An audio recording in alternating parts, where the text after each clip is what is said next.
Hola, buenas noches. Hoy estamos recorriendo las calles de una de las ciudades más bonitas que tenemos en España, porque aquí, en un lugar muy particular, muy determinado, han ocurrido cosas de las que ahora os vamos a hablar. Pero yo creo que ha llegado el momento de tomarse tranquilamente un café para empezar este Colegio Invisible de hoy, que va a estar lleno de mucho policía, como diría Joaquín Sabina en la célebre canción. Va a haber mucho policía y va a haber mucho fenómeno paranormal. Laura Falcó, ¿tú qué tomas? ¿Café? ¿Cerveza? Bueno, es tarde, es la 1:37, 38 prácticamente. Ya es momento de tomar hasta un whisky, ¿no? No, yo ya sabes que soy de las de Coca-Cola. Yo el café es solo para desayunar y la cerveza muy poca porque casi no bebo. O sea bueno, que pues ya le podemos, una Coca-Cola. Le podemos pedir a esa marca de refrescos que nos mande toallas, que nos mande vasos, ya que le hacemos publicidad. Pues oye, que se estiren un poco. José Guijarro, tú sí eres más de cerveza, ¿verdad? Yo soy de Juan Valdés, a estas horas de la... Claro, café, buen café. Pero, de todas formas, cuando despunta el día, soy de cerveza, obviamente. Cuando despunta el día, ¿a qué te refieres? Cuando aparece el lucero del alba, porque eso es temprano, ¿eh? Claro, que despuntar el día en mi tierra es amanecer. Mira, en mi tierra se dice que beber antes de las 11 de la mañana es de borrachos. Pues yo siempre, más allá de las 11. Pero 11 de la mañana, hora solar, o 11 de la mañana... Claro, es que cambia mucho. Podría decirte un improperio. Venga, perfecto. Pues nada, mientras lo piensas, Jesús, que me voy a quedar solo con la cerveza. No, yo me apunto, venga. Menos mal. No le voy a hacer un feo a una cervecita. Hombre, no se puede, lo inventaron los egipcios, ¿no? Fueron los que inventaron la cerveza, con lo cual todo lo que venga de Egipto siempre hay que decir que es bueno. En fin, que nos hemos venido hasta Vitoria para saber pues un poquito más, ¿no?, de uno de esos casos realmente extraños de cuantos se han producido en territorio nacional, especialmente porque su protagonista, hay que decir, y esto es algo que Josep de vez en cuando lo ha comentado, ¿no?, qué miedo da este tipo de temáticas cuando mezclamos misterios además gores, con la presencia de niños que se aparecen precisamente en el telón de fondo de este tipo de sucesos, ¿no? Bueno, pues en este caso es un niño que se aparece a través de las cámaras de seguridad, es decir, no estamos hablando de un ojo subjetivo, estamos hablando de la fría lente de una cámara de seguridad, y en segundo lugar porque donde se manifiesta no es ni más ni menos que la comisaría de la Policía Nacional del lugar donde ahora mismo estamos a punto de tomarnos una Coca-Cola, unas cervezas, un café, que es la Policía Nacional de Vitoria. Laura, ¿qué es lo que ocurre en este sitio? Pues mira, hablamos de un niño cuyo nombre o cuyo sobrenombre es Andresito. Hablamos de un niño que con solo 10 años y de hecho solamente con presencia etérea ha conseguido asustar a toda una comisaría porque se aparece, y no una ni dos, sino muchísimas veces. De hecho cuentan que este edificio que está levantado sobre un convento franciscano probablemente pues albergue la historia de un niño que nadie sabe exactamente qué es lo que le ocurrió, pero que de alguna manera está vinculado a este lugar, ¿no? Cuentan que la historia se remonta a 1994, cuando uno de los vigilantes se encontraba en su puesto de control, en lo que era la parte del edificio de Hacienda, cuando de pronto ve bajar a una figura, según lo que él interpreta, a un abuelo con un niño de la mano, que baja las escaleras cuando está todo cerrado. O sea, ya hablamos la noche caída, ¿no? El caso es que les da el alto desde la lejanía, pero no le hacen ni caso, siguen andando escaleras para abajo y desaparecen de su vista.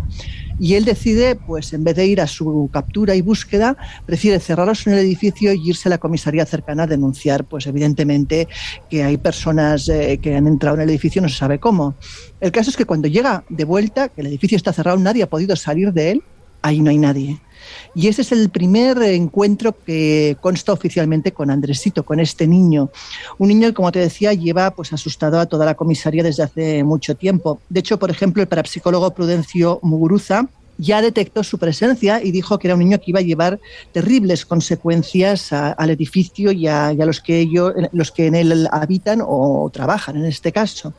Digamos que la policía ha decidido incluso instalar a veces pues radiocassettes para intentar grabar los sonidos y las voces de este niño en los calabozos, y ha conseguido pues de verdad es que interesantes psicofonías donde parece que ese niño pues se manifiesta, ¿no? ¿Por qué cuando hablamos de este tipo de apariciones, que evidentemente cuando entrevistas a los testigos, sean la Policía Nacional o sean los guardias de seguridad, me da igual quiénes sean, ¿por qué siempre se le ponen estos nombres tan aparentemente amables? Porque ocurre en el cementerio de Belén, en México, con Nachito. Bueno, aquí Andresito. En este caso, tiene una explicación. En este caso tiene una explicación. De hecho, cuando se le detectó, decidieron ponerle un nombre que no generara pánico. O sea, buscaron precisamente un nombre así como entrañable para que ese miedo se disipara ligeramente, aunque no. Y a menudo pasa el efecto contrario, que le pones un nombre de crío y dices, joder. Además, claro, si le pones en plan romano Lucio Fernando y tienes que resumir con Lucifer, claro, ya no mola. Claro. Hace algunos años atrás publiqué un post en Espacio Misterio en el que añadí un vídeo de Andresito. Yo recomiendo que lo busquéis. Estará por ahí. Es espeluznante. O sea, no estamos hablando de algo que sugiere una forma. No, es que se ve la forma de un niño que ves a través de él, con lo cual no cabe duda, y que es de las cámaras de vigilancia de la policía. La poli no te va a mentir, la poli no va a hacer un fraude. Esa está sacada de las cámaras de vigilancia de la policía y la verdad es que es un vídeo espeluznante. Bueno, pues como esto es un caso relativamente clásico, porque el personaje es muy reconocido, especialmente a raíz de, como ha dicho Laura, ¿no?, que entrara en acción Prudencio Muguruza, que es precisamente la persona que se hizo famosa a raíz del avistamiento que hubo en el año 86 en otro de esos lugares de los que ya hemos hablado en el Colegio Invisible, ni más ni menos que Ochate. La fotografía célebre del ovni de Ochate la hizo el que por aquel entonces era un joven trabajador de la Caja Rural de Ahorros de Vitoria, llamado Prudencio Muguruza. Bueno, pues yo lo que sí me gustaría es que si ahora mismo alguno de los miembros de la Policía Nacional de Vitoria pues conoce más datos de este caso, incluso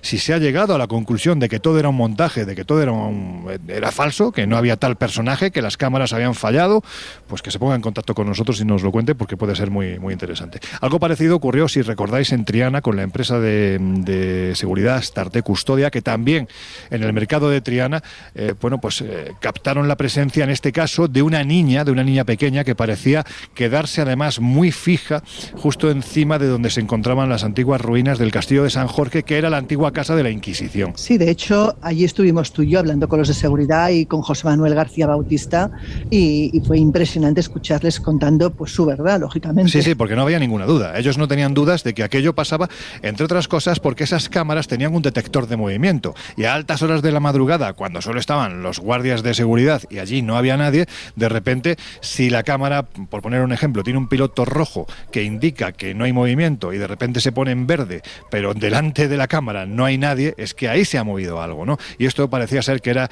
el preludio a la aparición de esa niña, que además la presencia, ¿verdad, Laura? Era bastante aterradora, porque iba con un traje hecho jirones. Claro, es que tú imagínate, en mitad de la noche, en un mercado completamente vacío, con esas calles así casi fantasmagóricas, y de repente oír un ruido extraño, empezar a ver que las cámaras detectan algo y de repente pues que se te aparezca eso, una niña con todo lo inquietante que son los niños, pero encima vestida de la manera que la veían, ¿no? Con ese traje completamente desguazado, hecho jirones, como decías tú, con la mirada lánguida y triste y bueno, o sea, yo creo que incluso el más avezado pues puede sufrir un pequeño momento de terror. Bueno, pues comentaba Josep que ese vídeo de la Comisaría de Policía de Vitoria estaba circulando por redes sociales. Yo invito tanto a Josep como a Jesús, seguramente Jesús va a ser más rápido que Josep, a que lo colguéis en nuestras redes sociales. Ya sabéis que estamos en @colinvisibleoc, en Twitter, también en Instagram y en Facebook como El Colegio Invisible en Onda Cero, y que sean nuestros y nuestras queridas invisibles los que, bueno, pues también se unan a este debate e intentemos determinar si ha sido una mala interpretación, si ha sido un juego de contraluces, sombras, o realmente nos encontramos ante algo verdaderamente extraño. Laura, por seguir avanzando con este asunto, lo que sí está claro es que parece ser que este lugar ya tiene una historia. Has comentado algo, ¿no?, de un monasterio que había previamente, en tiempos pasados. De hecho, el historiador Enrique Chazarra, él afirma que probablemente esta historia provenga de lo que eran los orígenes de este lugar. Como te decía, era un antiguo convento de 7.000 metros cuadrados y en el siglo XIII doña Berenguela López de Haro, que era la benefactora principal de este monasterio, deja por escrito su testamento, que aún se conserva y en el cual hay una advertencia curiosa, una advertencia final, que dice lo siguiente: cuenta que caerá una maldición sobre aquella persona que quisiera acabar con el templo. ¿Qué ocurre? Que este lugar actualmente, ya como decíamos, no es un convento, es precisamente una comisaría, ¿no? Y bueno, y ahí pues cabe pensar que esa maldición tuvo efecto. De hecho, de lo que era la antigua construcción apenas queda un arco y alguna pared que van a dar en la parte trasera con un bloque que es una antigua pastelería donde José María Espina, que era el pastelero, cuenta que ha vivido cosas inexplicables, sobre todo en los turnos de noche. Dice que los hornos se le apagaban solos, que la lustrera desaparecía, incluso que las corrientes de aire que de repente surgían de la nada eran realmente muy frías. Asegura que no solo él, sino que algunos vecinos también han tenido experiencias muy extrañas y que, bueno, que él se ha limitado a hacer galletas y que ahora se jubila y vende el negocio, pero que es verdad que cabe pensar que algo tiene. Bueno, pues al parecer no es el único centro de policía donde ocurren cosas, vamos a decirlo así, cosas extrañas, cosas raras, más allá de su día a día, que sabemos que es complicado, y desde aquí les enviamos un fuerte abrazo y, por supuesto, agradecemos su importante labor. Dicho lo cual, como os digo, no es el único edificio vinculado a los cuerpos de seguridad del Estado en el que suceden cosas verdaderamente inexplicadas. En Madrid, por ejemplo, Josep, hace años que tiene fama el centro de formación, ni más ni menos, ojo, el centro de formación de la Policía Nacional.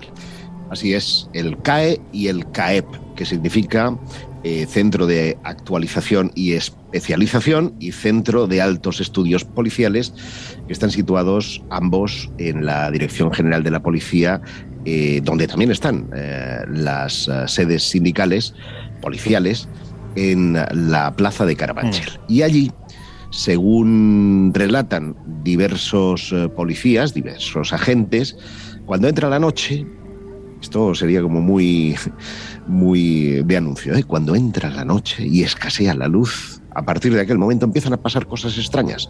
Fundamentalmente que los policías que van a recorrer algún pasillo en búsqueda de alguna dependencia policial se cruzan con alguna sombra que han encontrado tan amenazadora que incluso han llegado a sacar su arma reglamentaria. ¿Qué dices? Con lo cual, pienso yo que un policía que está curtido, o vamos a decir que sean estudiantes de policía, me da igual, pero que se estén curtiendo o están curtidos con los criminales más extraordinarios, que saquen su pistola, es que aquello debe ser ciertamente muy amenazante. Esto, por lo que cuenta la prensa, lleva manifestándose por lo menos una década y no deja de ser llamativo que ocurra precisamente en la sede, ¿verdad?, donde los policías aprenden a ser policías. Desde luego que sí. Mira, vamos a lanzar otra llamada a los compañeros de los cuerpos de seguridad del Estado. Lo hacemos desde el Colegio Invisible.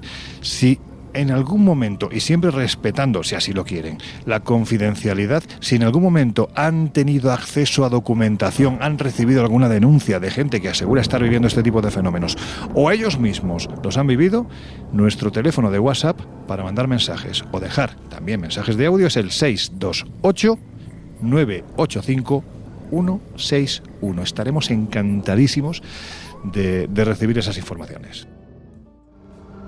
Bueno, pues lo que es evidente es que los compañeros, los miembros de los cuerpos de seguridad del Estado, de la Policía Nacional, de la Guardia Civil, Policía Local, Municipal, bueno, pues tienen, digamos que son ese primer punto al que una persona que está sufriendo todo tipo de fenómenos extraños o que cree estar viviendo una situación de poltergeist acude, entiendo que para buscar una forma de defensa. Y si hay un compañero que ha recopilado casos vinculados a la Policía Nacional, no solo de informes que se han redactado en el seno de los cuerpos de seguridad del Estado, sino también incluso porque ellos mismos los han protagonizado, es nuestro querido compañero de La Rosa de los Vientos, Jesús Manuel Carballal, ¿no? Pues sí, el investigador y criminólogo Manuel Carballal, pues al frente desde hace ya muchísimos años de ese boletín El Ojo Crítico, quizá uno de los más escépticos, siempre desde ese sano escepticismo que hay en el mundo de las anomalías. Y lo cierto es que, bueno, pues también desde esa editorial del Ojo Crítico, él lleva desde hace un tiempo publicando una serie de cuadernos de campo, la colección Cuadernos de Campo, El Ojo Crítico, ya van varios títulos, y precisamente uno de ellos, el tercero, si no me equivoco, lleva por título Causa de denuncia poltergeist, intervenciones policiales en supuestas casas embrujadas. Como guinda a esta presentación de Carballal, recordar que de algún modo es él el que recupera ese famoso informe o atestado del caso Vallecas. Pero no es el único, porque como bien dices, dentro de su faceta investigadora, pues son muchos años tratando ya no solo con los cuerpos y fuerzas de seguridad del Estado, con la Guardia Civil, la policía o los servicios de inteligencia, y fruto pues de esos constantes contactos, pues tiene un material muy interesante. Le hemos pedido obviamente que hoy, aunque vamos a tener voces policiales, nos dé esa versión más outsider un poco del investigador que va por su cuenta, y quizá lo más interesante y que yo creo que conviene pues tener claro casi desde el principio es si de algún modo el hecho de que los fenómenos extraños lo investigue un policía o los investigue la policía les da cierta validez. Le hemos preguntado cómo afronta pues cualquier cuerpo policial esta clase de cuestiones cuando reciben una llamada de testigos pues asustados por lo que está sucediendo en sus casas, y también es importante si de alguna forma, si existe cierta formación, hablábamos de las academias de policía precisamente, si existe cierta formación para afrontar esta clase de historias. Y si os parece, pues escuchamos lo que nos ha contado. Pues venga, vamos a escucharlo. Los policías están más capacitados que un periodista, un fontanero, un albañil, un ufólogo, un taxista en investigar cualquier cosa, porque ese es su trabajo, para eso se les forma. Pero se les forma para investigar crímenes, para investigar delitos. Lo que ocurre es que pueden aplicar esos conocimientos, esas técnicas, esas herramientas de las que se les dota para investigar cualquier cosa, como por ejemplo fenómenos anómalos. En causa de denuncia poltergeist, yo selecciono 16 casos de los cientos que existen, 16 casos de intervenciones policiales en supuestas casas encantadas que han sido desarrollados por Guardia Civil, Ertzaintza, Mossos d'Esquadra, Policía Nacional, y evidentemente la forma que tienen de afrontar ellos este tipo de casos es muy diferente, no digo que sea mejor ni peor, pero es muy diferente a la que puede tener un investigador de anomalías. El problema es que si no hay un delito, que a veces sí lo hay, si no hay un delito detrás de ese supuesto poltergeist, se acaba ahí la función policial. Bueno, ya veis lo que comenta Manuel, ¿no? Que al final un policía no está formado especialmente para investigar estas cuestiones, y que cuando recibe una llamada de este tipo, pues lo primero es el desconcierto y luego intenta abordarlos como buenamente puede. Pero claro, lo más llamativo, y estando en el Colegio Invisible, es que Manuel nos cuente el caso o los casos más chulos, más inquietantes de los que él ha recopilado precisamente en su contacto con las autoridades policiales. Así que escuchamos a Manuel Carballal contarnos ese expediente que lo dejó a él hasta con dudas.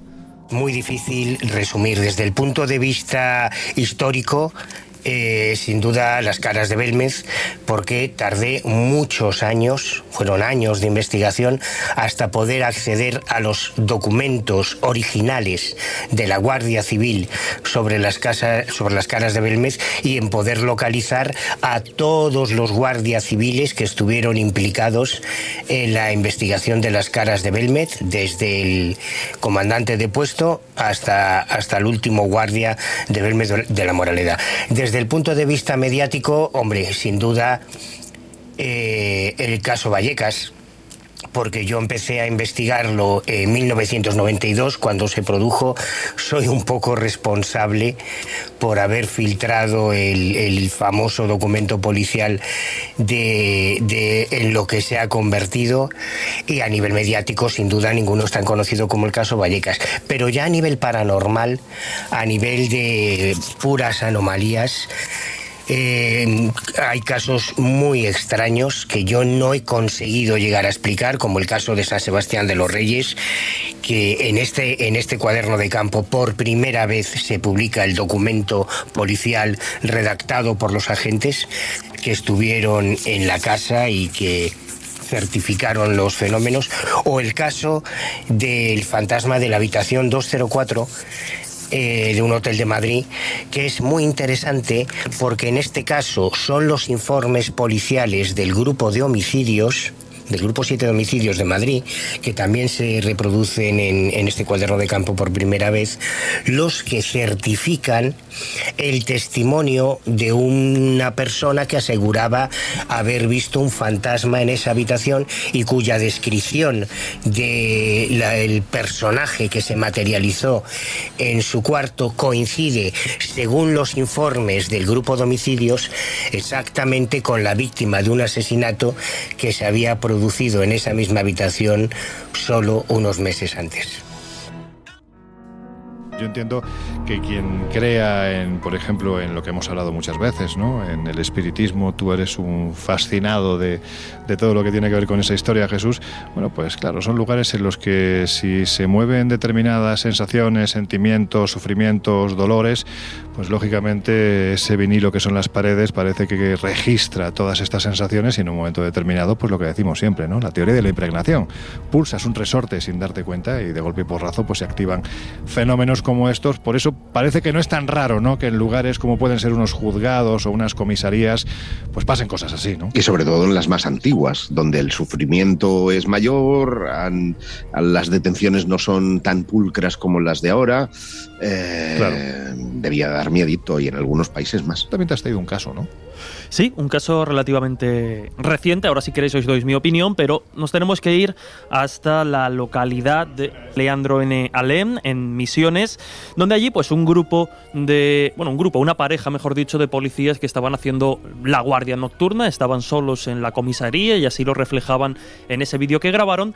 De repente pues sacan el móvil y comienzan a grabar lo que aparentemente podría ser un fenómeno extraño, y es que ellos comentan que se mueven varias puertas, pero desde luego la más visual es la enorme puerta de la celda principal de la comisaría, es decir, una puerta recia, difícil de mover. Efectivamente, se abre y se cierra durante lo que dura ese vídeo. Durante eso, pues ellos van comentando, ¿no? Van haciendo los comentarios. Dicen, fíjense lo que pasa esta noche, esto es la comisaría, esto ocurre o lleva ocurriendo durante varias noches, ninguna de las dos celdas hay gente, es decir, que sobre todo en la principal, en la que vemos esa puerta moviéndose, aparentemente dicen que no hay nadie, y además pues eso, insisten en que no es algo puntual de esa noche en concreto, sino que bueno, pues los fenómenos de estas características son más habituales. Hay que decir desde ya que los superiores de estos dos policías fueron expedientados y además se les abrió un sumario porque estando de servicio no tienen derecho a mostrar esas imágenes. Claro. Causaron además cierto temor en la población y, como digo, subimos el vídeo a redes sociales y que lo vean, pero a mí ya hay varias cosas que me llaman la atención. Para empezar, el tono de los propios policías, desde mi punto de vista, esto es más subjetivo, no da sensación de alarma o susto, sino que es un tono neutro, más bien tirando un poco, no diré a coña, pero sí que suena un poco en ese límite. Pero lo más llamativo es que el tiro de cámara, el plano, tapa o impide ver las rejitas de la celda por donde, bueno, pues donde asomaríamos el rostro para ver quién hay dentro o para hablar con el que hay dentro. Esa parte del vídeo se corta por arriba, lo que podría hacer sospechar que hay alguien dentro que a partir de esa ventanita sí es visible. Entonces todo el rato la cámara está impidiendo ver ese punto. Y luego es verdad que ellos inciden e insisten constantemente en que la celda está vacía, pero no hacen el intento de ir a grabar dentro de la celda. Lo que vemos es que la puerta se abre y se cierra, apenas unos centímetros, lo que podría posibilitar que hubiese alguien dentro abriendo y cerrando la celda. Es decir, si estaba vacía y tienen la posibilidad de acercarse a mostrarlo, no lo hacen. El vídeo está grabado desde una perspectiva y de una forma que de una forma muy sencilla podría falsificarse. Teniendo en cuenta eso, que después fueron expedientados, ya no solo por sacar ese material, sino porque los superiores consideraron que aquello era una broma de mal gusto, con el único objetivo quizá, pues no sabemos muy bien de qué, pero sí que asustó un poco a la población y a los vecinos.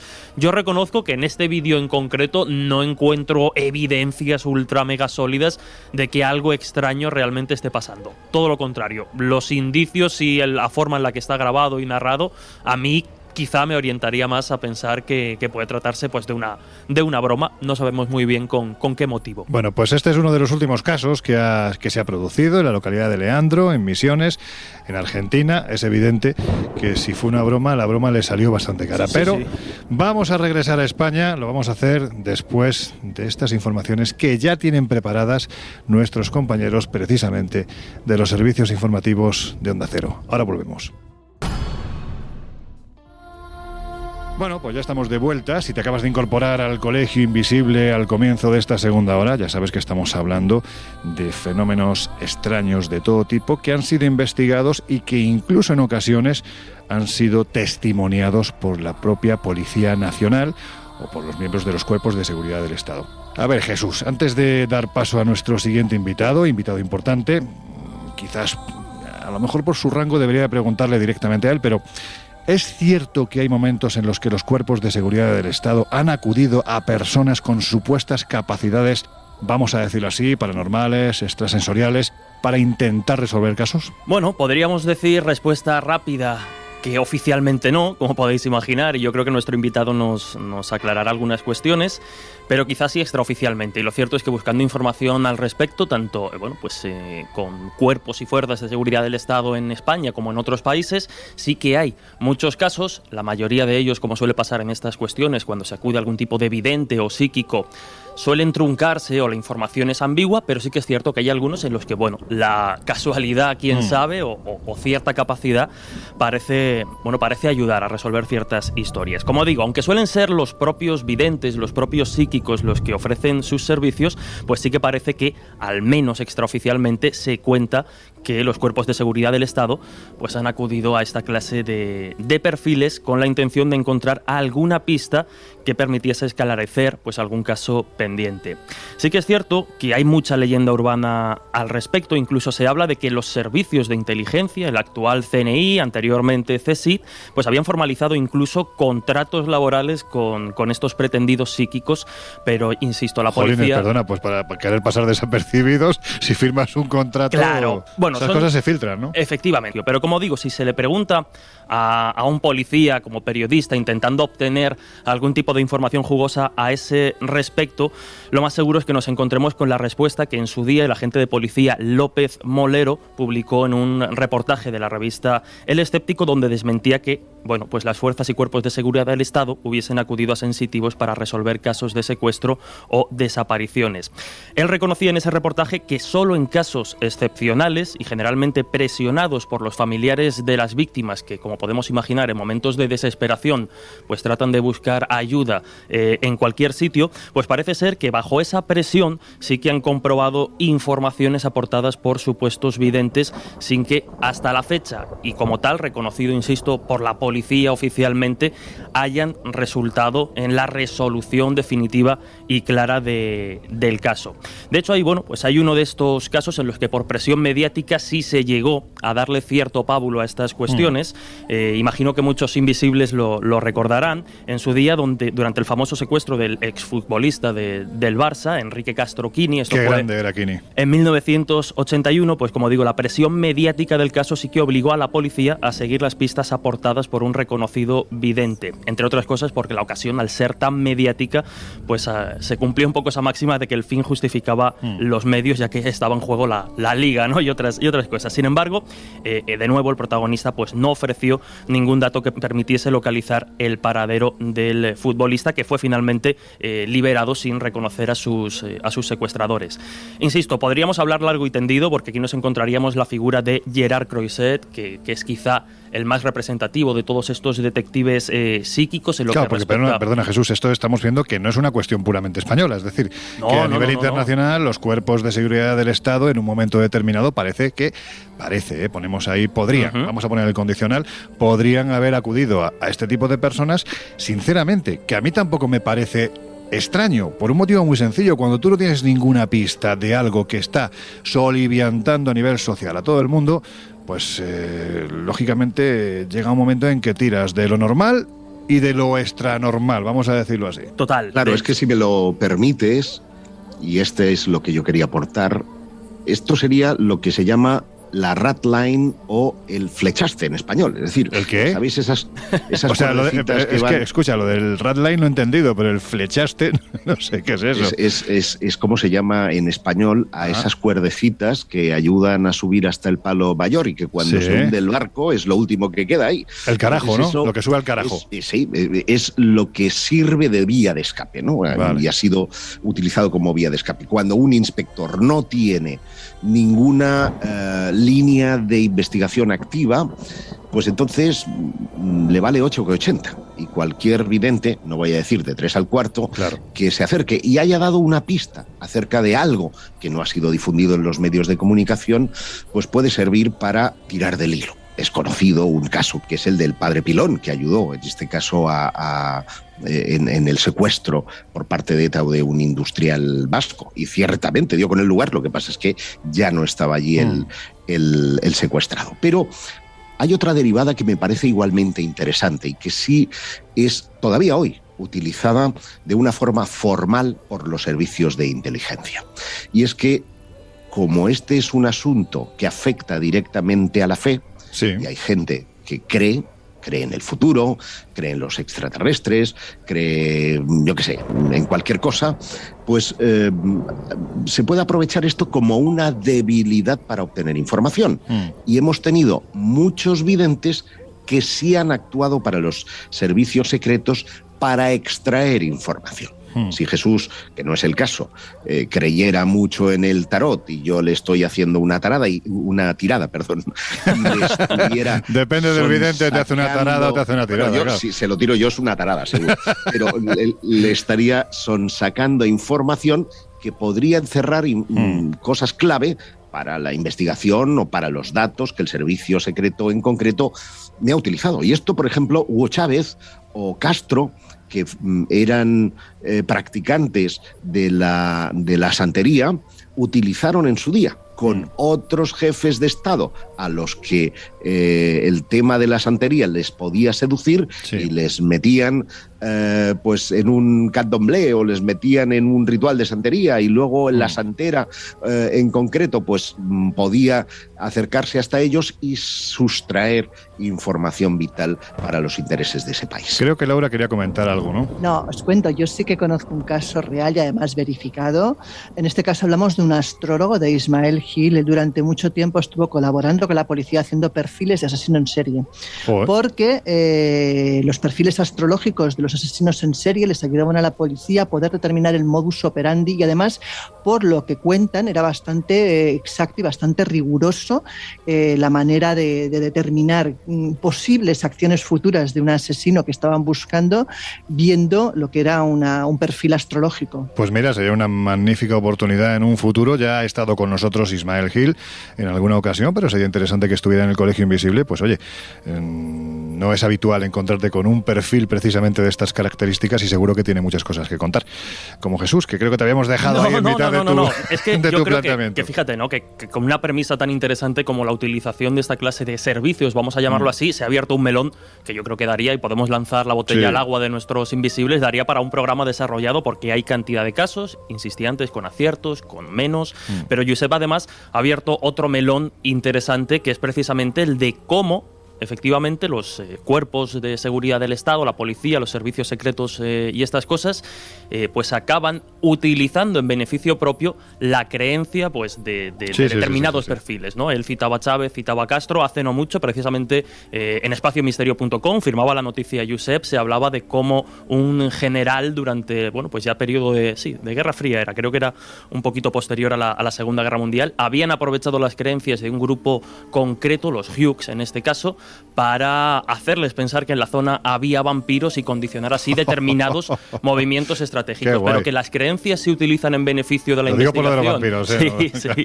No, era bastante turbio. Bueno, es que este era un caso realmente alucinante, porque aprovechando que esta etnia en concreto creía en los vampiros, en un vampiro en concreto, que además es realmente monstruoso encontrarte, ¿no?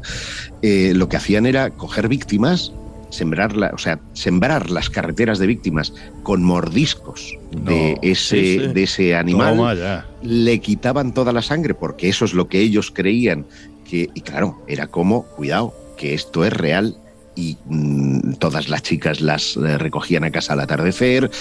Bueno, al final terminaron retirándose de la zona porque la creencia en los vampiros pudo más que las, en este caso, reivindicaciones militares, ¿no? A nivel geopolítico que llevaban a cabo en el país. Experimentos sociológicos, militares, total. Hay que ver cuánto juego dan este tipo de temáticas cuando son utilizadas con malas intenciones. A la propuesta de Jesús, esto da para un desde luego. Colegio monográfico. Desde luego. Otro, quizá ya pues fuera de nuestras fronteras, sería el famoso, o los famosos crímenes de Atlanta, donde entre el año 1979, y el año 1981, en esta localidad de Georgia, de Estados Unidos, pues fueron asesinados una treintena de personas, la mayoría además menores afroamericanos. El caso es que, pues esta historia mantuvo en jaque a las autoridades policiales durante casi 2 años, adquirió una repercusión mediática brutal, hasta que, pues en 1980, Dorothy Allison, que era una de las videntes más conocidas de Estados Unidos, precisamente por su vinculación ya a otras historias e investigaciones policiales, pues trató de captar las percepciones en los escenarios del crimen. Y aunque la vidente afirmó posteriormente a la prensa que había sido capaz de adivinar el nombre de pila del asesino, que finalmente se reveló como Wayne Williams, lo que condujo a su identificación no fueron precisamente las visiones o la ayuda de Dorothy Allison, sino que fueron pues las autoridades policiales las que mantuvieron una versión distinta, le dieron cierto pábulo mientras investigaban paralelamente, hasta que pues se proporcionó una lista de varios nombres. En España hemos tenido varios casos, como pues yo creo que los más conocidos han sido en los años 80, ¿no? Tanto la desaparición de David Guerrero Guevara, el niño pintor de Málaga, y también el de Juan Pedro Martínez Gómez, el niño de Somosierra. ¿Por qué pongo estos ejemplos? Porque son precisamente, valga la redundancia, el ejemplo de lo contrario a lo que estamos hablando. ¿Hay gente que tiene capacidades aparentemente extrasensoriales? Yo creo que sí. Hay mucho estafador dentro de esto que intenta, no sé si nutrirse económicamente del dolor terrible que puede provocar desapariciones como estas de las que estamos hablando, pues también, ¿no? Y en aquel tiempo, pues yo creo que fueron muchos los supuestos videntes y dotados y psíquicos que aparecieron, como se dice vulgarmente, voy a utilizarlo porque total a estas horas ya da igual, como moscas a la mierda. Es decir, en el momento en el que ven que pueden, repito, nutrirse de ese dolor de las familias que han perdido a un familiar que no aparece por ningún lado, y ellos empiezan que si Bilbao, que si no sé cuánto. Recuerdo en el caso del niño pintor de Málaga, es que era terrible, lo ubicaron en más de 50 localizaciones diferentes. ¿Cuánto daño hace esto, verdad, Laura? Bueno, yo siempre he dicho que la persona que se dedica profesionalmente a esto tiene un gran problema, y es que esto no es una ciencia exacta, claro, ni es una cosa que puedas programar o que puedas utilizar cuando tú quieres. Normalmente es cuando ello quiere, lo que sea, ¿no?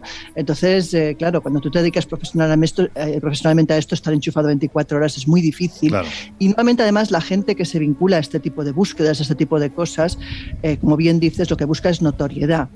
Entonces, a mí cuando ocurren estos casos y veo que hay videntes que empiezan públicamente a hacer según qué tipo de historias, pues me los creo muy poco. Es lo que tú dices, no se puede tener estos fenómenos, vamos a decirlo así, o estas percepciones a demanda, ¿no? Ahora quiero contactar con los espíritus, ahora voy con los marcianos, ahora voy a ver si averiguo dónde se encuentra esta persona que se ha perdido. Es que esto, en fin, yo creo que la propia lógica nos dice que no funciona así, efectivamente. Bueno, pues si os parece vamos a dar paso, vamos a intentar contactar, pero no a través de nada extraño, sino de algo tan prosaico como es el teléfono móvil, con nuestro siguiente invitado, porque seguro que tiene cosas muy interesantes que contarnos. Laura, ¿quién es la persona que tenemos esta noche con nosotros en el Colegio Invisible, que se encuentra ya al otro lado de la línea, no sé si telefónica, porque ahora ya, claro, el teléfono, el Zoom, estas cosas son como muy variadas, ¿no? ¿Quién es? Pues mira, hablamos de Cristian Puig. Él nació en Alberic, en Valencia, en 1983, y desde muy joven sintió interés por todo el mundo de lo paranormal, del misterio, de lo inexplicable, ¿no? A los 18 se alistó en el ejército y en 2006 ingresó en el Cuerpo Nacional de Policía, continuando pues con una vocación que desde temprana edad tenía. Posteriormente se especializó en la policía judicial, ha colaborado en revistas como por ejemplo El Ojo Crítico y aparte pues es un buscador activo de anomalías y un gran interesado y aficionado al tema pues de la investigación. Y además es un buen amigo. Cristian Puig, ¿cómo estás, amigo? Hola, muy buenas. Pues un placer estar aquí con vosotros. La verdad que me da mucha alegría tener esta conversación. Estaba deseando. Creo que es la entrevista de las que más ganas tenía de hacer, la verdad. Cuando me lo dijiste, dije, qué ilusión, macho, qué ilusión, de verdad, poder compartir un ratito. Bueno, vamos a ver si al final de la entrevista piensas lo mismo, porque aquí ya sabes que tenemos a gente que son muy amables y otros que son muy poco amables, ¿no? Pero en fin, yo creo que son los gamberros. Sí, son los perfiles del Colegio Invisible. Yo creo que además es la primera vez que entras en el Colegio Invisible, ¿no? Sí, la verdad que sí. Tampoco había excusa para haber venido antes. Ahora pues mira, el tema del libro pues es el momento perfecto para entrar a lo grande, ¿no? Por decirlo así. Tras la pista del misterio, dossier extraoficial de un policía nacional publicado por una de nuestras editoriales favoritas, que es Luciérnaga. Oye, ¿a ti cómo te da por meterte en esto del misterio? Yo siempre he estado metido en esto del misterio, no ha sido una decisión que haya tenido que tomar, es algo que un poco es lo que soy, es lo que siempre me ha gustado. Siempre lo he dicho, ¿no? Desde niño, cuando mi abuela intentaba meterme miedo con historias ficticias, de fantasmas, de seres, un ser que ella la llamaba la palurda o la 40 maula, que no sé si existe más allá de mi casa, pero vamos, que cuando me contaban esas historias, a mí lo primero que se me ocurría era ir por los tejados o por las calles poniendo veneno a ver si podía atrapar este ser. O al hombre del saco incluso. Yo hacía mis primeras vigilancias como policía, por decirlo así, las hacía de niño. Yo asomaba a la ventana a ver si veía pasar al hombre del saco. A ver si... El hombre del saco sí existió, ¿eh? Pero tú imagínate, aparte, qué peligro. O sea, un niño por ahí poniendo veneno que se puede cargar a la fauna y flora. Bueno, habría que intentar ver. Habría que intentar ver si en aquellas fechas, por los años en los que esto pudo ocurrir, a ver si hubo algún tipo de chupacabras por la zona o algo por el estilo, dada la cantidad de animales muertos que empezaron a aparecer, ¿no? Bueno, no sería culpa mía. No, más allá del salfumán y la lejía, tampoco me metía yo, ¿eh? Oye, Cristian, y dentro de la policía, porque claro, tú llevas desde el año 2006, con lo cual estamos hablando de 16 años trabajando como profesional de la Policía Nacional. Estos temas, porque tú además no tienes ningún tipo de problema a la hora de exponer tus gustos, tu hobby, tu pasión. Este libro, Tras la pista del misterio, yo creo que es un clarísimo ejemplo de que en este sentido no tienes ninguna duda a la hora de contarlo. ¿Cómo se toma esta pasión tuya dentro de la Policía Nacional? Pues sí, yo siempre he tenido el problema de que soy un poco inconsciente y siempre voy diciendo lo que pienso, ¿no? Y es verdad que al principio, los primeros años, pues me lo tenía muy, muy reservado, ¿no? En lo que es en mi entorno profesional, porque, bueno, esto lo hacía yo por mi cuenta, lo sigo haciendo por mi cuenta, lógicamente, pero... Llegó un día que dije, voy a empezar a contarlo, porque poco a poco pues iba haciendo yo mis pinitos en YouTube, mis cosillas, lo típico, ¿no? Que uno va experimentando y que luego no llega a ninguna parte, pero ya digamos que empecé a contarlo entre compañeros y me sorprendió que gustó mucho, ¿no? Al menos más en mi entorno de amistad, porque es decir, lo primero que hicieron fue empezar a venir, luego al petit comité, ¿no? A contarme sus propias experiencias con el misterio. Mis propios compañeros, ya hubiera sido con la Ouija hacía años, o con visitas que habían tenido de algún familiar, algún difunto, alguna familia que había fallecido, cosas así, ¿no? Poco a poco, pues, los compañeros se iban abriendo cuando veían que me interesaban y que trataba estos temas con bastante rigor y me contaban sus cosas. Entonces, debo decir que me sorprendió, porque tengo un trabajo que nos gusta mucho las bromas, y estamos de cachondeo, nos reímos los unos de los otros y esto es pólvora, ¿no? Para este tipo de bromas. Y no, bueno, a pesar de las bromas típicas, pero más allá de eso, en general tuve buena acogida. Luego con el libro, pues sí que me preocupaba un poco, no lo mismo, ¿no? Investigación por mi cuenta, que luego ser un poco más mediático, sacar un libro, decir que eres policía y que investigas estas cosas. Claro. Entonces, todavía no sé la reacción que va a tener el cuerpo conmigo, ¿no? Yo, de momento, bien, no tengo ninguna queja y es verdad que, como digo, al final siempre, aunque es un tema tabú, es un tema que en el fondo interesa y yo creo que al final, pues, supongo que también tendrá buena acogida y no quiero pensar que no me dará muchos problemas. Ahora le voy a dar paso a mis queridos compañeros para que te acribillen a preguntas, pero lo que está claro cuando uno mira el índice de este libro es la enorme variedad de contenidos que hay, que entiendo que responden a la enorme variedad de gustos que tú tienes dentro de esto que llamamos misterio, ¿no? Nosotros siempre lo decimos, el misterio va desde las fronteras de la ciencia a las fronteras de la historia, y la verdad es que este libro es un muy buen ejemplo de ello. Pero si tuvieras que hablar de ese misterio o de esos misterios que a ti especialmente te llaman la atención, te fascinan, ¿cuál o cuáles serían? Bueno, tengo claro que es el fenómeno OVNI. Para mí es el misterio más grande, ¿no? Creo que yo siempre le he dicho que el siguiente paso más importante en la humanidad es el siguiente salto, después de decir que la Tierra no era plana, aunque hay gente que lo duda, pero bueno, después el siguiente paso es decir que hay vida inteligente más allá de nosotros, ¿no? Yo creo que hay un salto importante dentro de tu libro, que es ese salto que hay de lo que es el fenómeno OVNI como objeto volante no identificado a la presencia de seres inteligentes entre nosotros e incluso de infiltrados. Y creo que aquí Laura tiene alguna cosa que contarte, o que preguntarte, mejor dicho. Bueno, a mí siempre me llama mucho la atención el caso de Ricky B, porque me parece sumamente inverosímil, ¿no? Entonces te quería preguntar, ¿alguien se ha molestado en intentar buscar a esta señora? Porque, yo no me acabo de creer, sinceramente, la historia, o me parece sumamente cogida por los pelos. Si te parece, Cristian, cuéntanos un poquitín primero qué es esto de Ricky B para quienes están al otro lado sepan de qué les hablamos, y luego ya pues te metes en esta pregunta que te ha pegado ahí un buen hachazo, que lo sepas. Bueno, incisiva. Sí, empezamos fuerte, sí.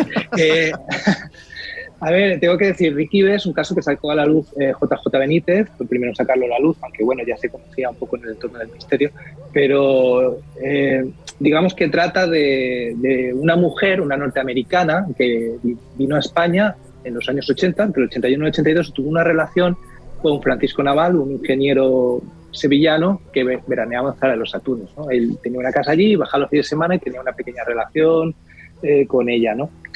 No muy profunda, muy sexual. Este hombre siempre me contó que no le interesaba demasiado a esta mujer, fue una más de las que pasó por su vida, y solo que ella le decía que era extraterrestre, que había ocupado un cuerpo de una chica que murió en un accidente de autobús en México en el año 1975. Por supuesto, este hombre, como digo, no se la creía, simplemente decía una chica muy guapa, que hacía con ella lo que quería, hasta que un día, volviendo de cenar de Barbate hacia Zara de los Atunes, por esa carretera, de repente ella iba en el asiento del copiloto y se echó al suelo del vehículo y empezó pues a quejarse, a gemir, y él empezó: Regina, ¿qué te pasa? ¿Qué te pasa? Y ella dijo: es una astronave que viene a buscarme. Y de repente una luz que se puso encima del vehículo, una luz que este hombre describe como muy densa, ¿no? Algo que no había visto ni ha vuelto a ver en la vida. Dice que era tan potente, era como si sus propias manos o el salpicadero, el volante del vehículo, emitiera la propia luz, ¿no? Casi se podía tocar de espesa que era. Era algo muy extraño. Bueno, detuvo el vehículo y luego pues se puso muy nervioso, empezó a preguntarle y tal, y ella pues casi ya ni hablaba, solo decía: llévame a casa. Total, que al final la llevó a casa de él, del chalet donde estaban, pasaron la noche en habitaciones separadas, y cuando él se levantó la mañana siguiente ya no estaba en la casa, y dice, bueno, él se fue a Sevilla a continuar con su trabajo y tal. Cuando bajó el siguiente fin de semana preguntó por ella, ya digamos que nunca más la volvió a ver, ¿no? Esto a grandes rasgos es el caso de Ricky B. Hay mucho más detalle, pero esto es un poco lo que pasó, ¿no? Entramos en la parte más polémica, ¿no? Sí. Mira, yo la verdad que me pasa como a ti, ¿eh? Me pasaba en un principio. Lo que pasa es que este libro me supuso, cuando lo leí en sus años, el de Benítez, me supuso un shock, porque digo, es totalmente inverosímil, pero tenía algo que me atraía muchísimo. No sabía el qué, ¿no? Y empecé a investigarlo, pues eso, a lo largo de los años y tal. Simplemente por lo que tú dices, porque esto no puede ser, pero si es verdad, cuidado. Si es verdad, si es verdad, es la bomba, ¿no? Claro. Pero a ver, ¿qué es lo que es verdad? ¿De qué estamos hablando que es la bomba? Porque me imagino que ahora mismo deben de estar muchos de nuestros y nuestras queridas invisibles diciendo, ¿pero qué fue lo que le pasó a esa mujer? No, y llegar a pensar que realmente esta mujer era una mujer, digamos, un cuerpo después de un accidente invadido por un ente extraterrestre, y que además luego se la llevaron. Pues hombre, sin ninguna prueba, porque además a mí lo que me llama mucho la atención es llegar a creer en esta historia sin ninguna prueba real. O sea, no hay nada realmente que nos dé una prueba. Estamos hablando de una persona que estaba viajando por México, de repente tiene un accidente y parece ser que ese cuerpo de la difunta es tomado ni más ni menos que por una entidad extraterrestre que de una forma u otra la devuelve a la vida, y ella es consciente de todo esto tiempo después. Más o menos sería esta la historia, ¿no? Sí, eso es un poco la historia. Yo cuando investigué sí que es cierto que pude sacar informaciones del periódico de Yucatán. Ese accidente de autobús existió. Y estaba muy guay ese documento porque de aquellas no existía ley de protección de datos, y menos en México. Entonces viene todo, nombres, apellidos, fecha de nacimiento de Regina Bruning. De hecho, ahí saqué su nombre y quién era. Pude averiguar y sacar todos sus datos, incluso dónde vivía, ¿no? Y es un poco la entrevistan a los testigos. Pero me imagino que en ningún caso consta esta mujer como muerta. Ahí voy. De hecho, ni siquiera sale inconsciente. Quiero decir que ella se le pregunta incluso una vez la sacan del vehículo, ¿no? Del accidente. O sea que ella al principio no muere y las heridas ni siquiera son de gravedad como otros que sí que iban a autobús. De hecho, su novio iba en autobús y murió, ¿no?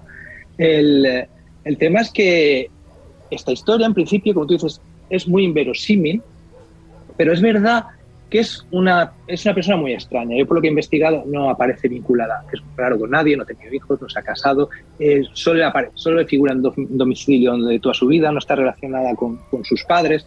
Es un poco como que intenta un poco ocultarse, no responde a la documentación. La persona que vino con ella, un tal Spain, que también era médico, bueno, era dentista, que tiene una supuesta clínica en Kentucky, también he intentado ponerme en contacto con él, muy raro. La clínica existe, pero uno cuando llama salta un contestador de la clínica que dice ya te llamaremos, nunca nadie se pone en contacto contigo, nadie contesta los mails. Es como que son gente que realmente sí que parece que traten de ocultarse, ¿no? Que no figuran en ninguna parte. Entonces sí que hay un halo de misterio un poco detrás de todo esto, dentro de las propias sincronicidades y cosas extrañas que me han pasado investigándolo, pero bueno, esto siempre forma parte del fenómeno ovni. Cuando uno se mete de lleno siempre ocurren cosas. Entonces yo sigo teniendo la duda de si esto es verdad o no, sigo investigándolo. Pero es cierto que hay un halo de misterio que rodea todo este caso. El tema de Regina o del ingeniero, por ejemplo, la historia que cuenta él, yo no tengo motivos para dudar de su versión. No quiere decir que ella sea extraterrestre o no, pero que él vio el ovni en el coche después de que le pasó lo que le pasó, eso es verdad. Entonces, es mucha casualidad, ¿no? Que ella diga es extraterrestre y que sea una chica rara y que luego se ponga uno encima del coche después de que ella se esté al suelo del vehículo. Bueno, la investigación sigue un poco abierta, que es lo malo que pasa siempre en Ricky B, que es un caso dado totalmente a la especulación, porque nunca uno termina de finalizar, porque se esconden muy, muy bien. Pero bueno, ahí queda, ¿no? Y es un caso que creo que ha interesado mucho a la gente, que le ha faltado, a mi modo de ver, una segunda parte.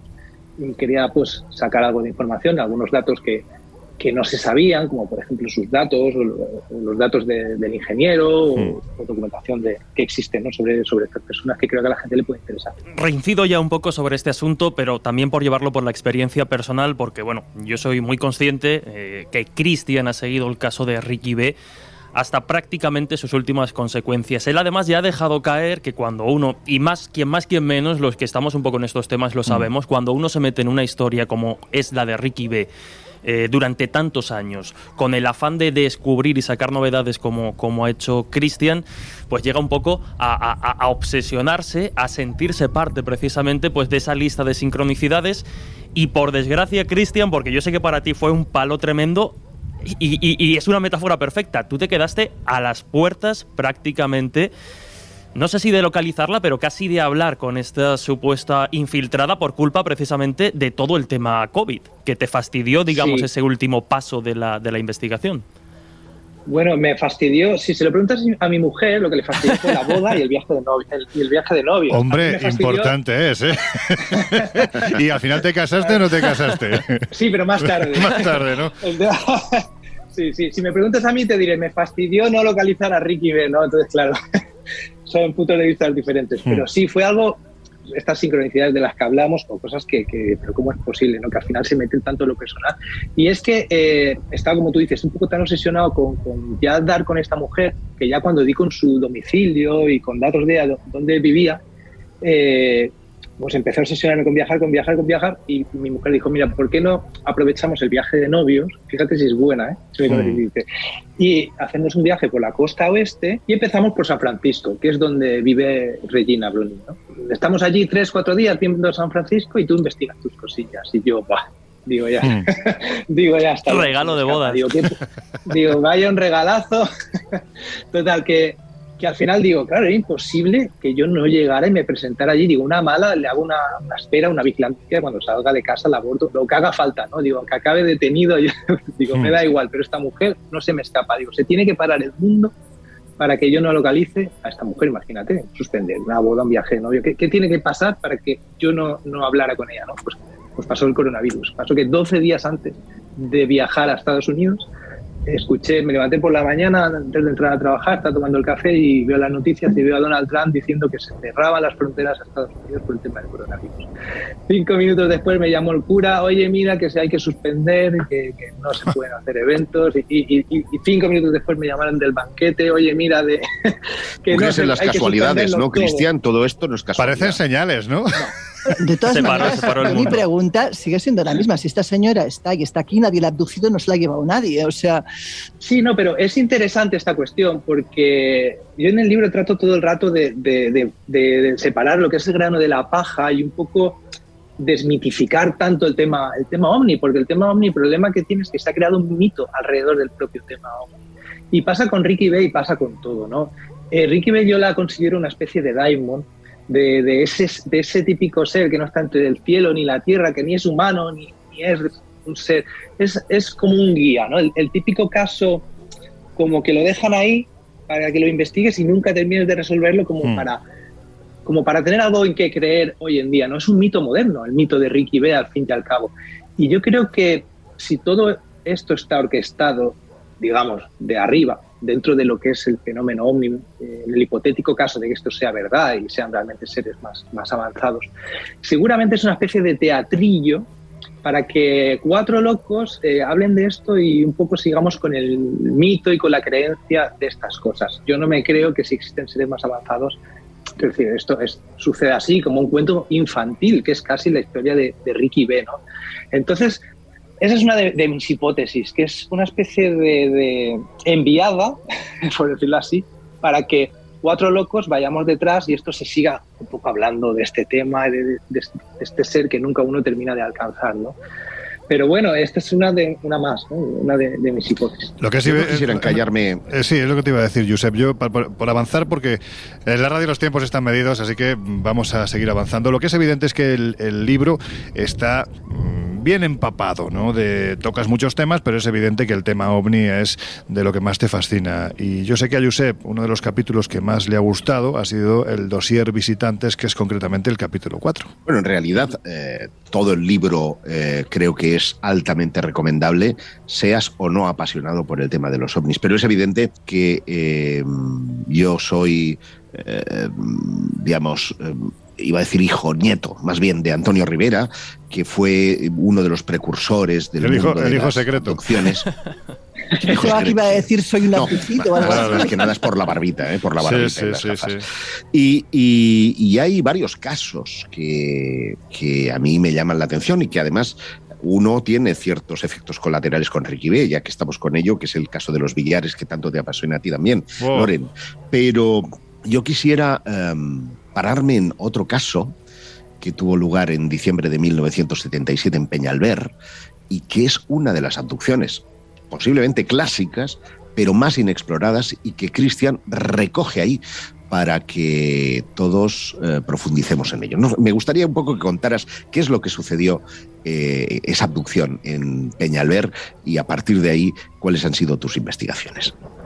Pues fue un caso, bueno, la forma de cómo me llegó ese caso ya fue extraña, pero bueno, si nos centramos en el caso, que el protagonista al final es lo importante, y es que este hombre me contó que esa abducción, bueno, ocurrió en 2 noches diferentes. La primera, él se encontraba en su cama, que luego él pensaba que estaba durmiendo, pero él se encontraba en su cama y de repente aparecieron 3 visitantes, los típicos encapuchados, ¿no? Que van, pues eso, que no se le ve el rostro, ni las manos, ni los pies, digamos que entraron en su habitación y uno de ellos se acercó y le soltó una especie de vaho y le dijo algo en la cara, en el rostro, y le dijo algo, ¿no? Algo que luego él por la mañana no recordaba. Así que él tuvo ese, digamos, no sabía si era un sueño vívido, si lo había vivido de verdad. El tema es que a la noche siguiente volvieron estos seres, ¿no? Y él ya recordó por fin lo que le habían dicho y era simplemente que iban a ir, se lo iban a llevar ese día. Era como que le estaban un poco preparando, ¿no? Quizás psicológicamente, no lo sé. Total, que estos seres se lo llevan de su habitación, se lo llevan al paraje de Peñalver, en Guadalajara. Y allí, una vez allí, le están esperando, pues, bueno, hay una nave, hay una que él describe como una especie de roulotte de estas antiguas americanas plateadas, donde había otro ser encapuchado de estos, pero en este caso era una mujer. Y luego allí le estaba esperando un encapuchado, pero ya, digamos, sin la capucha, con la capucha quitada, un poco más pequeño, más humano, digamos, con aspecto más humano que los que habían ido a por él, quizá. Se mostraba así, no sé, porque digamos, él pudiese tener una conversación, no tuviese miedo, ya sabes, la sensación que él le daba era un poco que se lo estaban poniendo fácil, ¿no? Él no recuerda qué le dijo, pero sabe que tuvo una conversación con este ser. Cuando terminó, pues digamos que lo sube en una especie de puente, tipo arco iris, como él lo describe, y luego pues este puente le lleva de nuevo por los tejados de su pueblo, por todo, lo va viendo todo mientras se va deslizando por este túnel. Va bien, dice que era impresionante, que lo recuerda todo, porque él no conoce las casas desde arriba, él no las había visto nunca, de cómo eran por dentro, los jardines, lo describe todo. Hay que contar que es del año 77, es decir, ahora uno tiene mucha visión espacial porque googlea y ve las cosas desde arriba. Bueno, los drones, ¿no? Claro, imágenes, claro. Pero año 77 era más complicado todo esto. Sí, claro, era increíble. Decía que él pues podía apreciar cómo eran las casas por dentro y se fijaba, anda, mira lo que tiene qué plantas ha puesto ahí. Que era un poco como que eso, él está convencido de que eso sucedió de verdad, ¿no? Entonces llegó a su casa y a la mañana siguiente despertó, y cuando despertó tenía una especie de picor en la ingle y en el abdomen y tal, y se miró y tenía como una herida, como unas costras, ¿no? Y decía, ostras, y le vino una voz a la cabeza que le dijo, no te lo toques. No toques nada. Eso dice que durante el día se le cayó y que al día siguiente estaba perfecto. Y a día de hoy aún tiene esas marcas, esas 2 marcas en el cuerpo, ¿no? O sea que algo físico le ocurrió de verdad. No sabe si corresponde a la visión que tuvo, pero él está convencido de que fue abducido por estos encapuchados, ¿no? A mí en ese caso me impresionó muchísimo eso, bueno, y todos los de los visitantes, porque es algo que, lo mismo, ¿no? Tiene ese componente absurdo como el del tema OVNI, que uno no sabe muy bien por dónde tirar. Yo tengo un poco la hipótesis de que los recuerdos no se ajustan del todo a lo que han sido las abducciones, pero que esos seres encapuchados, por lo que sea, están muy vinculados con el tema OVNI, y sobre todo con muchos casos con los que he investigado yo, por ejemplo el caso de los billares, que para mí tiene más de eso que de tema OVNI clásico. Pero bueno, claro, pero en los billares tienes piedras, tienes algo físico, porque en este caso de Peñalver tal vez uno podría pensar, pues tal vez un estado alterado de conciencia, puede que quizás un salto entre dimensiones, pero en los billares hay piedras. Bueno, en los billares yo también te digo que prefiero casi que lo dejemos porque es que los billares en sí tiene tantas aristas que da para un programa entero, y precisamente por eso yo creo que lo suyo es convocar a Cristian para un futuro programa, para que vuelvas a entrar en el Colegio Invisible y hablemos largo y tendido del tema de los billares, que sé que te apasiona tanto o más que a mí. Sé que fue uno de los primeros casos que investigaste, y desde mi punto de vista lo que estáis comentando no tiene más que ver con ese componente absurdo del fenómeno en el que el testigo cuenta la verdad. Ahora bien, lo que hay que intentar interpretar o saber es qué hay detrás de esa verdad.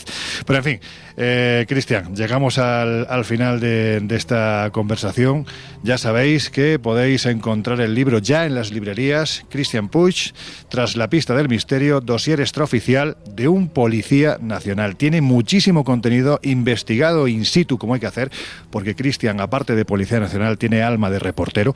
Así que, amigo, enhorabuena, que vendas muchos libros, porque es la forma de que la gente sepa lo que es un trabajo bien hecho. Pues muchas gracias, y la verdad se me ha hecho muy corto. Pues que vaya todo bien, amigo, un abrazo. Un abrazo muy fuerte. Bueno, pues que seguimos en el Colegio Invisible hablándoos de policías nacionales, de miembros de los cuerpos de seguridad del Estado que han sido protagonistas o que han investigado casos inexplicados. Jesús, no te preocupes, que no voy a decir inexplicables, porque hay que decir que a veces la intervención policial en este tipo de casos saca a la luz otras realidades que no son tan paranormales, que son más humanas y que son más terribles, ¿no? Pues sí, la verdad. Antes hablábamos precisamente de cómo la policía, en un momento determinado, en este caso que vamos a comentar, la Guardia Civil y la Policía Local, pues se encuentran ante el relato de algo aparentemente imposible, de algo aparentemente paranormal, y si bien es cierto que quizás no acuden pues a ese vidente o a esa tarotista que puede ver el futuro, sí que acuden a personas que se manejan bien en ese ambiente, es decir, investigadores de esta clase de fenómenos, periodistas, divulgadores, para ver si les pueden orientar al respecto. El caso que vamos a comentar a continuación rápidamente habría sido un lujo que nos lo contase su propio protagonista, que es el investigador sevillano Andrés Blanco, pero por desgracia las circunstancias no son las mejores, así que le mandamos un abrazo y muchísimos ánimos desde el colegio. Sí. Para que nos pueda contar otras historias en el futuro. Yo reconozco además que este caso me llegó por mediación de Fede Padial en el primer viaje a Egipto que hicimos con los viajes de la revista. Pero como digo, nos tenemos que situar en febrero de 2016, aproximadamente entre las 11 y las 11:30 de la noche, la Guardia Civil acude a una de esas llamadas que hoy son protagonistas en el programa, es decir, llamadas de algo imposible, y cuando uno tiene un problema, pues llama a la Guardia Civil, a la policía, a las fuerzas y cuerpos de seguridad del Estado. Cuando llegan allí, el testimonio tanto de los vecinos como de la familia protagonista les dicen que es que todo ese alboroto, todo ese jaleo que había provocado la llamada a la Guardia Civil era provocado por un fantasma, por un fenómeno poltergeist. Claro, los guardias civiles no saben muy bien cómo reaccionar y, tal y como digo, llaman directamente a Andrés Blanco, que por mediación de un guardia civil que había acudido a una de sus rutas, pues lo tenían en mente como alguien que sabe desenvolverse en estas situaciones. Es verdad que la situación no prestaba a llevar la investigación como la suelen llevar Andrés y sus compañeros, así que agilizaron un poco el trámite y lo que suelen hacer, que es lo recomendable, es entrevistar a los diferentes miembros de la familia por partes, de forma individual, y después contrastar las versiones de cada uno de ellos. A la primera que decide entrevistar a Andrés es a la niña pequeña, era un matrimonio, una pareja, mejor dicho, con una niña pequeña. Y ya de entrada, pues intenta jugar con ella un poquito para ganarse su confianza, y de entrada ya se fija en algo que la Guardia Civil ya había percibido, y es que en la muñeca, en el brazo de la niña y de la mujer, había marcas extrañas que podían pertenecer a algún tipo de agresión, pero ellos insistían en que eso era provocado por los fenómenos paranormales.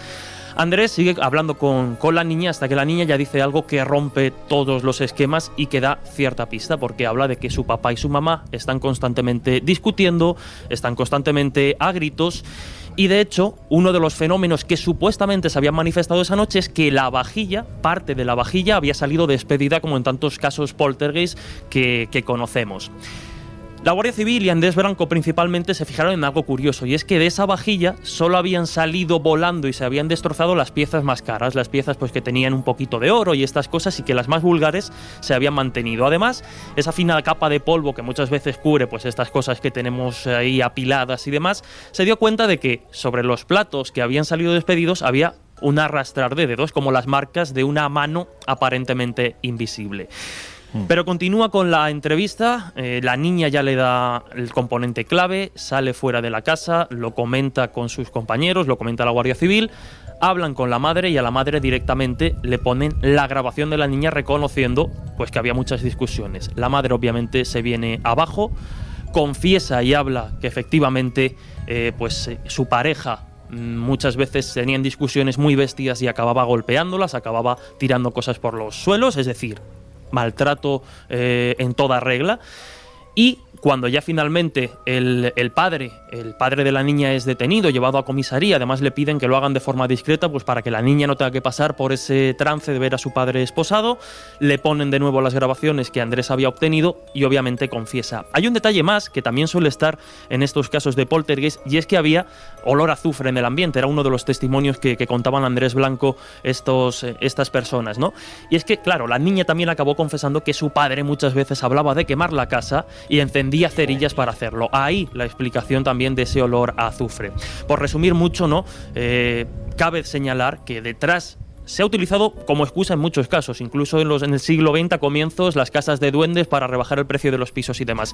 Sí. Pero conviene ser conscientes también, y por eso es importante investigar esta clase de historias, que a veces detrás de un relato aparentemente paranormal, como bien decías al inicio, pueden ocultarse realidades más terribles, como el maltrato a la mujer, el maltrato o la violencia de género, e incluso cuando nos vamos a personajes más adolescentes, más jovencitos, pues también cuestiones de bullying o problemas en el colegio, ¿no? Y que muchas veces se camuflan un poco como fenómenos paranormales. Por eso, insisto, es importante también seguir hasta el final esta clase de historias, porque a veces, por desgracia, se descubren cosas que hay que combatir, que hay que denunciar y que desde luego hay que poner sobre la mesa, ¿no? Para conocer esa terrible realidad, por dura que sea. Esa es la palabra mágica, denunciar. Hay que denunciar sucesos así, y eso parte de la persona que está siendo maltratada. Hay que denunciar.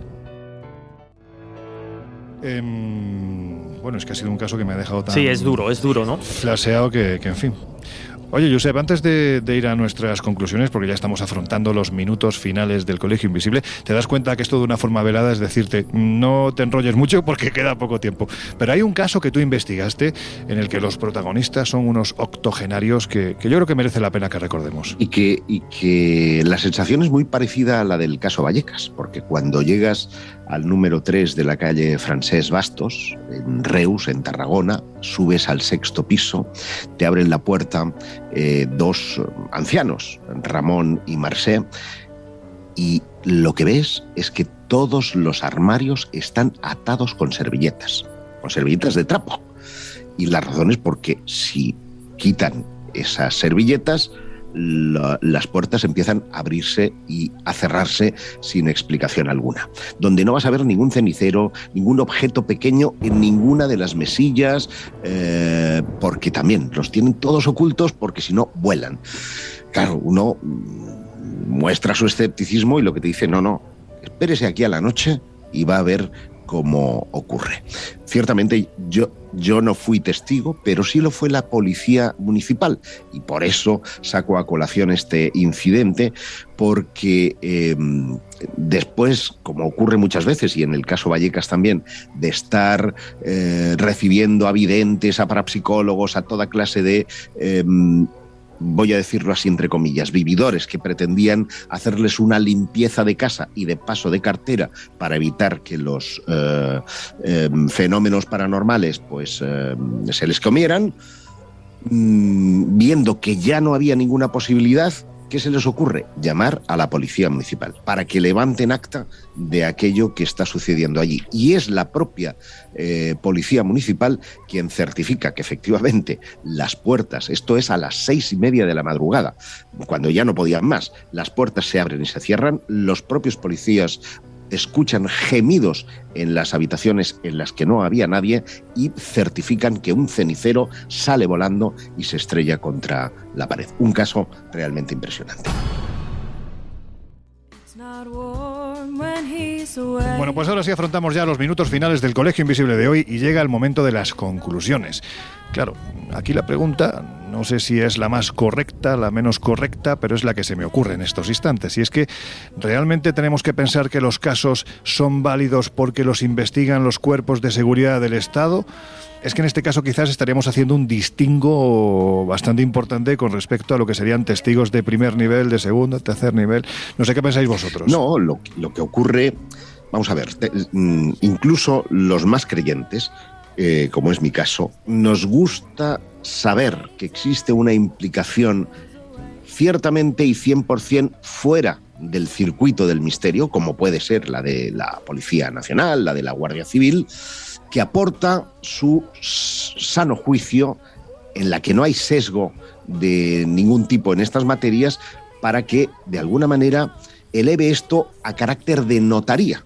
Es decir, esto me vale para decir, mire, estos señores vinieron aquí y certificaron que esto sucedió. Laura. Pues sí, es un poco la misma visión. Yo creo que no es que el hecho de que la policía se implique lo que le otorga credibilidad o no a un caso, pero sí que ayuda quizás a pensar que gente que está trabajando, que además en un porcentaje alto pues igual son completamente escépticos, cuyo trabajo además les obliga a ser especialmente razonables y basando sus argumentos en la razón y en los hechos, cuando ellos levantan un atestado donde reconocen que ocurre algo inexplicable, quizás sí que le otorgan ese punto adicional de credibilidad, que en estos casos además es muy necesaria porque siempre están abiertos pues a la duda, ¿no? y a el interrogante. ¿Tú qué opinas, Jesús? Bueno, yo creo que no, quiero decir, el hecho, para empezar, porque la policía, yo creo que más o menos hoy ha quedado claro, no investiga oficialmente esta clase de historias. Y de hecho, cuando esos informes, que periodísticamente son muy jugosos, pues salen, normalmente lo que están haciendo es, como bien indicaban Laura y Josep, dejar registro de lo que los testigos cuentan, pero ellos, salvo en casos contados, algunos los hemos comentado, pocas veces se pueden manifestar como testigos clave de esos fenómenos. Sí que es cierto que, por ejemplo, el perfil de Christian Puig, que ha estado con nosotros, me puede resultar quizá más interesante de cara a investigar estos fenómenos, porque aunque él oficialmente como policía no lo haga, sino que lo haga en su tiempo libre como ocio y como pasión, sí que las herramientas que, bueno, pues se le proporcionan a un policía de cara a tomar registro de testimonio, de entrevistar, de ver si mienten o no mienten, puede ser interesantes pues aplicadas a ese trabajo de campo. Pero yo no haría esa diferenciación, al igual que, por ejemplo, cuando se habla de los militares en su día y decíamos que no tienen mucha más idea de lo que es el fenómeno, de lo que pueden tenerlo ufólogos expertos, pues aquí yo creo que es un poco igual.